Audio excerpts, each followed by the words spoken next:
Back to news. పొత్తును బలహీనం చేసే ప్రయత్నం కూటమి నాయకులు చేయవద్దని పవన్ కళ్యాణ్ హెచ్చరించారు. ప్రజలకు మంచి ఎలా చేయాలో తనకు చంద్రబాబు చాలా అవగాహన ఉందని అన్నారు. పిఠాపురంలో చిన్న ఘటన జరిగినా కులాలు అంటగడుతున్నారని వ్యాఖ్యానించారు. అక్కడ వాళ్ళ సొంత బాబాయ్ గారిని చంపినా కానీ అది న్యూస్ కాదు. ఇక్కడ ఇద్దరు బిడ్డలు ఉట్టినే కొట్టుకుంటాం, స్కూల్లో కొట్టుకోరా. నాయకులే కొట్టుకుంటున్నప్పుడు స్కూల్లో చిన్నపిల్లలు ఎందుకు మాట్లాడమన్నాను గారు? మన జనసేన నాయకులు కూడా చెప్తున్నా, కూటమి నాయకులు కూడా చెప్తున్నా, పనిచేసే నాయకులు మీరు వెన్నంటి ఉండకపోతే, ఎలక్షన్లు అయిపోయింది మా పని అయిపోయింది అంటే, నేను నిజంగా అలా అనుకుని ఉంటే ఈ రోజున మీకు ఉప్పాడ ప్రొటెక్షన్ వాళ్ళు ముందుకు వెళ్ళదు చెప్తాను. మీరు ఇన్ని సంవత్సరాలు ఉన్నారు, ఎవరు తీసుకెళ్లారు చెప్పండి. మాటని సరిపోదు, అక్కడ నువ్వు కన్విన్స్ చేయాలి. ఎందుకని 100 ప్రాజెక్టులు ఉంటాయి, స్టేట్ గవర్నమెంట్ ప్రయారిటీస్ ఎందుకు చేయాలి? ఇలాంటి 153,000 కిలోమీటర్లు ఆంధ్రప్రదేశ్ మొత్తం ఉంటే, అలాంటిది మొత్తం గుజరాత్ నుంచి అన్ని తీర ప్రాంతాలు, బెంగాల్ అన్ని తీర ప్రాంతాలు, తమిళనాడు, కేరళ ఉంటే ఇలాంటి సముద్రపు కోత గురవుతానే ఉంటాయి. ఈ గత 5 సంవత్సరాల కాలంలో ఎన్ని కోట్లు ఖర్చు పెట్టారో ఒకసారి అడగమని చెప్పాను. నువ్వు పేరంటాలకి రాలేదు, పబ్బాలకి రాలేదంటే, ఒక దేశం కోసం శ్రమించే వ్యక్తిని, ఇంత మందిని ఏకం చేసే ఒక వహించే వ్యక్తిని నాకు మీరు ఇవ్వాల్సింది, మేము ఉన్నాం కాచుకుంటాను, మిగతా వెళ్ళి పని చేయని చెప్తే కదా నాకు ఆనందం. నేను వ్యవస్థని బలోపేతం చేయడానికి వచ్చాను.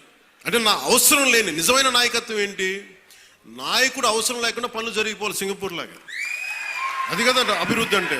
ఏ పని కావాలన్నా ఎమ్మెల్యే గారి ఇంటికి వెళ్తే కానీ పనులు అవ్వండి. అట్లా అంటే అది అభివృద్ధి కానట్టే కదా. లైక్ పోలీస్ అధికారుల గారికి, జిల్లా మ్యాజిస్ట్రేట్ గారికి కూడా చెప్తున్నాను, లా అండ్ ఆర్డర్ని కనుక ఎవరైనా సరే పిచ్చిగా కనుక మీరు అభద్రతా భావానికి కానీ ప్రజల్ని చేస్తే అస్సలు ఉపేక్షించద్దని చెప్తున్నాను. నా మాటలు చాలా మెత్తగున్నాయి కానీ చేతలు చాలా గట్టిగా ఉండి గుర్తుపెట్టి. ఇది మిడీవల్ పీరియడ్ కాదు కాబట్టి నా మాటలు చాలా నియంత్రణతో ఉన్నాయి. చేతలు చాలా గట్టిగా ఉండే గుర్తుపెట్టుకో. మీరు రాజకీయ పరంగా ఏదైనా చేద్దామంటే సంతోషం, అది మీరు ఒక విమర్శ చేయండి, ఇక్కడ అభివృద్ధి బాగలేదు, ఇంకోటి బాగలేదు. కానీ మీరు కులాల మధ్య, మతాల మధ్య గొడవ పెట్టేద్దాం అనుకుంటే వాటిని మెటుకు నేను వ్యక్తిగతంగా చాలా పర్సనల్గా తీసుకుంటాను. ఎందుకంటే I believe firmly in the foundations of our constitution.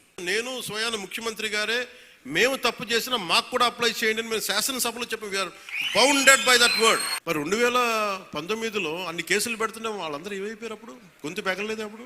అంటే మీరు కేసులు పెడతారని మన నారాయణ గారు చెప్తున్నారు కదా.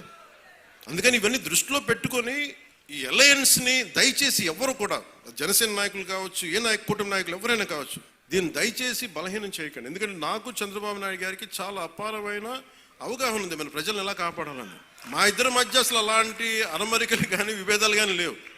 ఇండివిజువల్గా ఒకసారి మాట్లాడొచ్చు, కానీ కొన్ని చోట్ల 2 పక్షాల నాయకులు కావచ్చు, ఇది ఎక్కువ కాలం నిలబడదు. నేను చెప్తున్నాను కదా, ఎందుకంటే స్టెబిలిటీ ఇవ్వాల్సిన బాధ్యత మా మీద ఉంది.